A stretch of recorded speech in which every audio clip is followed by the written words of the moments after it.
बहुत समय पहले की बात है। हिमालय की गोद में बसा एक छोटा सा गांव था। उस गांव में एक लड़का आरव रहता था। आरव बड़ा जिज्ञासु था और नई नई बातें सीखने का उत्साह उसमें हमेशा रहता था। लेकिन उसकी एक आदत उसे पीछे खींचती थी।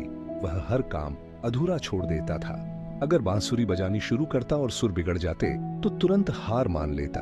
खेत में हल चलाना सीखने की कोशिश करता और बैल काबू में ना आते तो कहता था, यह काम मेरे बस का नहीं है। गांव वाले अक्सर कहते, लड़का समझदार तो है लेकिन इसमें धैर्य नहीं है, ऐसा बच्चा कभी आगे नहीं बढ़ पाएगा।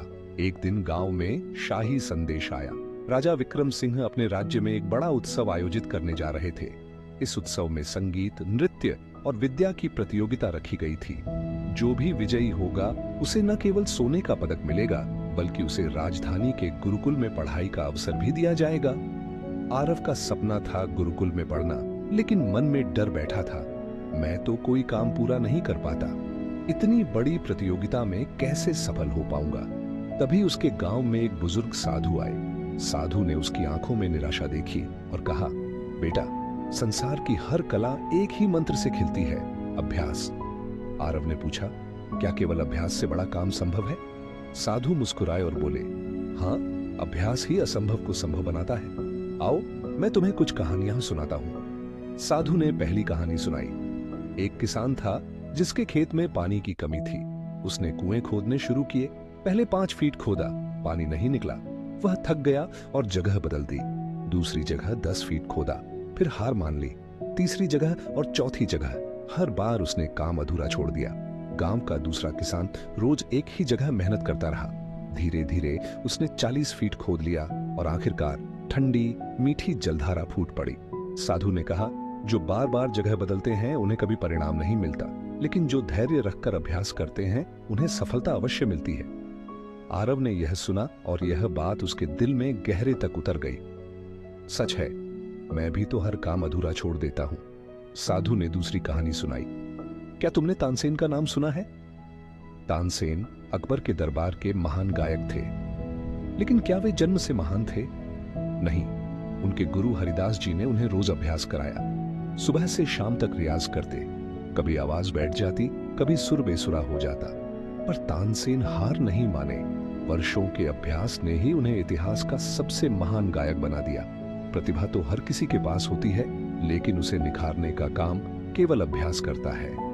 आरव का मन अब पूरी तरह बदलने लगा। उस दिन के बाद आरव ने ठान लिया, अब मैं कोई काम अधूरा नहीं छोड़ूंगा।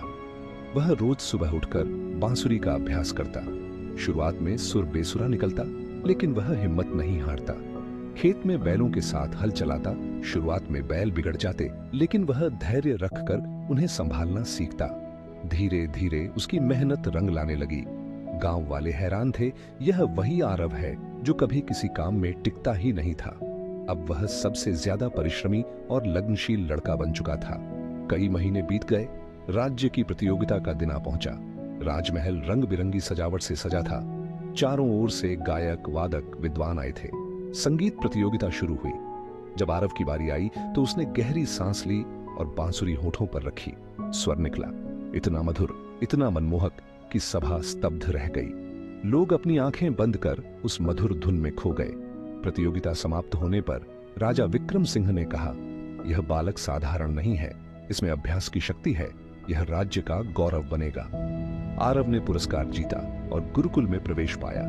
गुरुकुल जाते समय साधु ने उसे आशीर्वाद दिया, याद रखो बेटा, तुम्हारी सबसे बड़ी ताकत तुम्हारी लगन और अभ्यास है। प्रतिभा और ज्ञान केवल बीज है, उन्हें वृक्ष बनाने का काम केवल अभ्यास करता है। आरव ने इस मंत्र को जीवन भर याद रखा और आगे चलकर एक महान विद्वान और कलाकार बन गया। दोस्तों, इस कहानी से हमें एक बहुत बड़ी सीख मिलती है।